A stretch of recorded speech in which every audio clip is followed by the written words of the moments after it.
Hai teman nongkrong semua, kembali lagi sama aku Eko di sini dan Hai guys, aku Arudo. Apa kabar semua? Selamat malam. Mungkin bagi yang mendengar biasanya, soalnya konten kita tuh tayangnya malam, yes, sore. sore. Sore terus ngedengerinnya malam ya. Dengerinnya malam. Biasanya Biasanya, kayak gitu sih. dari orang yang sering dengerin, dia cerita bahwa biasanya aku itu dulu, aku save dulu. Ya, Terus nanti waktu perjalanan pulang, aku aku dengerin. dengerin. Temanku soalnya teman deketku tuh dengerinnya di KRL kok. Oh iya iya iya. Kata dia pas. Pas. Jam-jamnya jam-jam pas tuh. Ya, jam pas dan panjangnya tuh pas, setengah jam. Oh, Satu jadi perjalanan. satu perjalanan ya. Pas. Oke, akan menarik. Ini kemarin kan kita udah bahas confess yang mengenai sugar daddy. Oke. Ini ada confession lagi. Cuman kalau ini Semoga bukan sugar mommy ya. enggak. Syukur, syukur, syukur. Kalau sugar mommy kayaknya kita berdua ikut ikut minta apply nih. Jadi dia bilang, dulu ayahku punya karyawan yang kerja puluhan tahun dan sudah jadi kepercayaan ayahnya. Terus dia keluar dari tempat kerja dan ternyata nama logo, jenis usaha dan lain-lainnya itu sama. Di ya sekitar mungkin 20 mungkin 30 meter ya kalau ngelihat dari gambarnya ya. Itu di mana mengerjakan hal yang sama. Terus habis itu ayahku cuman bilang ya udahlah nak, rezeki nggak akan kemana. Nah, Aduh, lagi minum guys aku tadi begitu kalimat rezeki nggak akan kemana langsung hampir nyembur aku percaya nggak dibilang rezeki nggak akan kemana? Until some point aku percaya rezeki nggak akan kemana. Tapi nggak akan kalau kamu nggak kemana-kemana, nggak kemana-mana nggak dapat rezeki sih ngomong-ngomong. rezeki juga nggak datang juga. Iya, rezeki nggak datang juga. So itu bukan berarti kamu harus melancong atau apapun, tapi maksudnya gini, kalau aku melihat this occasion atau peristiwa ini dari segi usaha, banyak banget. Mungkin aku bisa bikin list pertanyaan yang panjang banget. Tapi aku justru lebih seneng karena ini nggak dikasih tahu sedetail itu. Jadi aku bisa kiri kanan lah. Ini kalau POV ku kiri kanannya ya. Oke. Yang pertama adalah eh Wahyu apa ya? Dalam konfes ini tuh dia hanya ingin membenarkan Oke. eh kalau yang dilakukan Mantan. mantan karyawannya itu Salah. salah, Oke. atau ya kalau kita melihat dari segi bisnis ya itu bukannya suatu hal yang wajar ya. Tapi aku mau tahu dulu nih, usahanya apa ya kok ya? Karena kalau warung makan yang kayak kayak gitu, Kayaknya kayak modelan travel gitu deh, travel travel agent. agent ya, travel yang bener-bener mobil elf-elf gitulah ya Ya, anggapannya ya. anggapan kita kayak Ya, gitu aja. oke.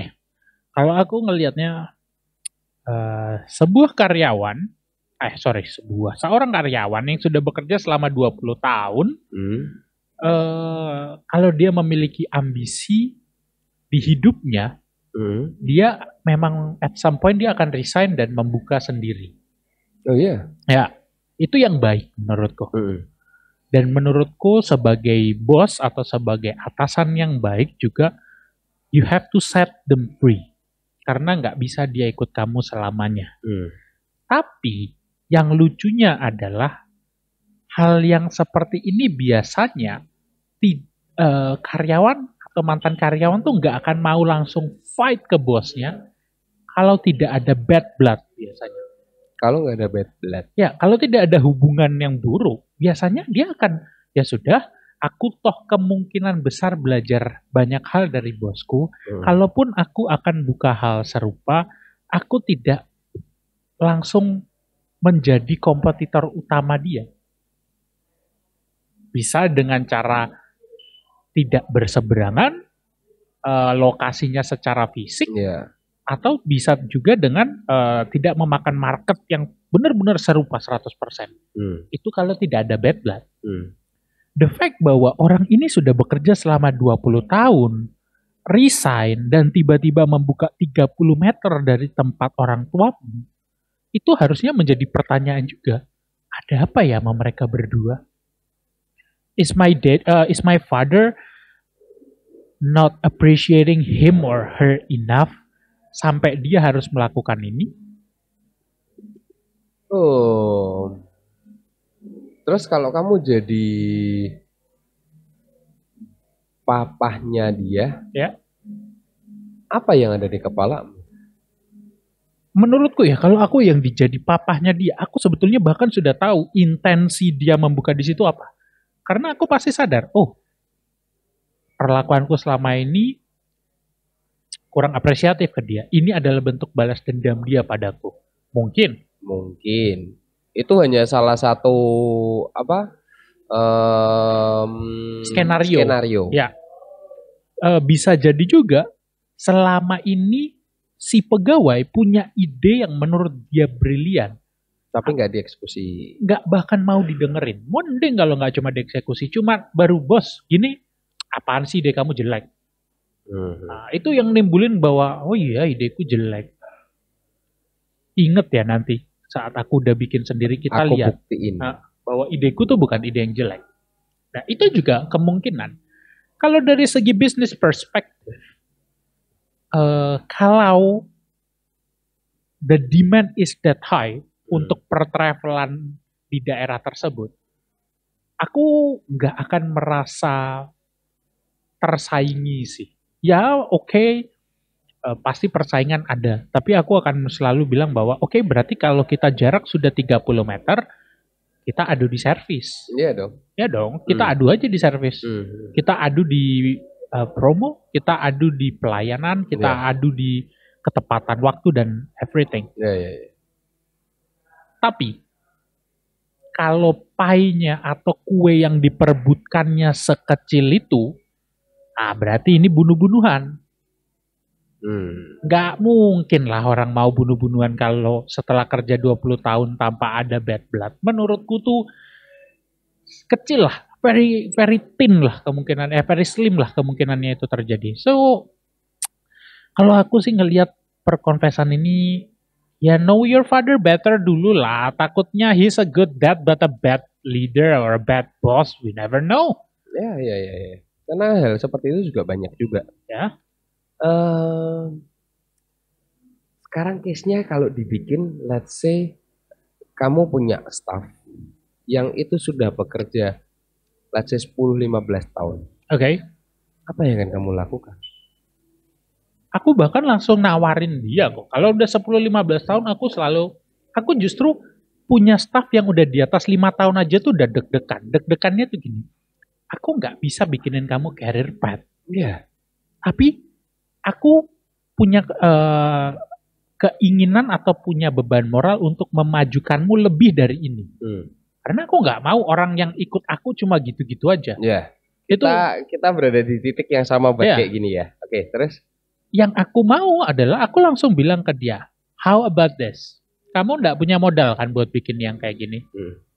Modal dari aku, nama harus nama yang sama kayak punya kita, supaya kita tidak pukul-pukulan nama. Dan nama ini tidak boleh kamu ganti, tertulis di kontrak. I will always get persenan dari situ, modal dari aku. Setelah berapa tahun itu nanti lunas, baru ini milikmu sepenuhnya. Tapi aku tetap dapat persenan. Dan saat sudah lunas mungkin persenannya jauh lebih kecil. Jatuhnya kayak royalty fee. Nah, yang seperti itu yang aku lebih arahkan untuk pekerja-pekerja yang ikut aku, arahnya udah di atas 5 tahun tuh, itu sudah masuk ke dalam radarku untuk membuat perjanjian seperti itu. Maybe kalau nggak sesuai persis sama bidang kerjamu, seenggak-enggaknya turunan dari tempat kerjamu itu. Ya, betul. I'm agree. Itu sebenarnya yang juga sering aku lakukan ke beberapa staff. Oke. Karena buat aku kadang gini, ada limitasi di sebuah usaha, posisi di mana kita memang tidak bisa memberikan jenjang yang lebih atau memberikan budget yang lebih. Ya, betul. So the choice, kalau tetap kayak gitu, mereka hanya akan terbang ke tempat lain, terbang ke pohon lain lah, let's say. cara paling enaknya ya udah yuk kita bikin pohon sendiri, nanti kamu tinggal di sana aja. Ya. Dan dia pun lebih kerasa ke apresiasi juga. Kita selalu kayak gini lah. Jangan ngebantu orang tuh kasih ikannya, Ya betul. Betul betul. kasih pancingnya. Itu pula dalam hal seperti itu mungkin kita ngebantunya bukan cuma masalah di nominalnya aja loh, tapi masalah di pengembangan dirinya dia. Betul. Itu yang selama ini aku ambil dan kebetulan kita sejalan buat hal-hal kayak gitu. Ya karena kalau misalnya pegawai yang udah paling puncak dinaikin pangkatnya berarti gantiin kita dong. Ibaratnya kan gitu Iya, kan. iya, iya, iya. Ya kalau bisa gantiin kita tapi di pohon yang lain. Iya. Nah, itu harapannya supaya relationship itu tetap kejaga aja. Ya betul. Maybe loh, pada saat dia sudah pakai namamu atau segala macam, ternyata sudah sampai di titik, ya let's say udah BP lah. Ya. Persenan kamu kan jauh lebih kecil. Ya. Dia mengelola itu dengan benar-benar baik dan ternyata kamu ya yang mengikuti perkembangan zaman kamu tidak segala macam bla bla bla sampai mungkin ternyata amit-amit di suatu saat kamu ada masalah atau segala macam usahamu sedang tidak baik-baik saja. Mungkin dari orang-orang kayak gitu malah yang ngebantu kita. Ya, ya. Ya orang-orang yang gak lupa rumah lah. Ya, orang yang apa ya, yang masih ingat lah gimana sih kita memperlakukan orang itu dengan baik. Makanya aku tidak pernah setuju kalau orang diperlakukan secara angka aja. Okay. Nah kan ntar kasih uang juga kelar, bukan gitu cara mainnya. So back to the story itself, aku ngerasa bahwa yang dilakukan oleh mantan pegawai papahmu itu, aku bahkan belum bisa bilang ini masalah etika, ini lebih ke masalah moral. Lebih masalah moral. Yes. Yeah, I'm agree. At some point mungkin dia bukan tidak bermoral, tapi dia mengesampingkan moral-moral tertentu sehingga dia ngebukanya sedekat itu. Karena mungkin ada alasan lain yang kamu nggak tahu. Yes, yang kamu dan kita tidak tahu. Dan aku akan biarin gantung di situ untukmu mencari tahu. Iya. Ya, pelajari orang ayahmu. Is he a good leader? Iya. Ya. Lalu ke masalah berikutnya adalah yang perlu aku kasih tahu ke generasi muda adalah bisnis itu memiliki kesamaan dengan politik. Yaitu tidak boleh baper. Ya. Semuanya itu harus bisa kamu ukur, semuanya harus bisa kamu lakukan dengan gini, emosi itu ditinggal di rumah. Saat bisnis ya bisnis, kalau mau emosi setelah bisnisnya selesai. Ya kalau misalnya hal ini terjadi, ya sudah, berarti kamu memiliki saingan bisnis baru. Selesai. Iya, jangan sampai di sana aja nggak perlu ngelihat itu siapa. Iya, kamu memiliki saingan bisnis baru. Focus on the big picture. Oke, dia punya strategi ini, aku harus lebih baik. Karena nggak mungkin kamu bilang, pindah dong, jangan di sini. Jangan sia-siain waktumu untuk hal-hal kayak gitunya. Lebih sering kita ngegerutu, maka kita juga akan cuman ya let's say jalan di tempat aja udah. Ya, betul.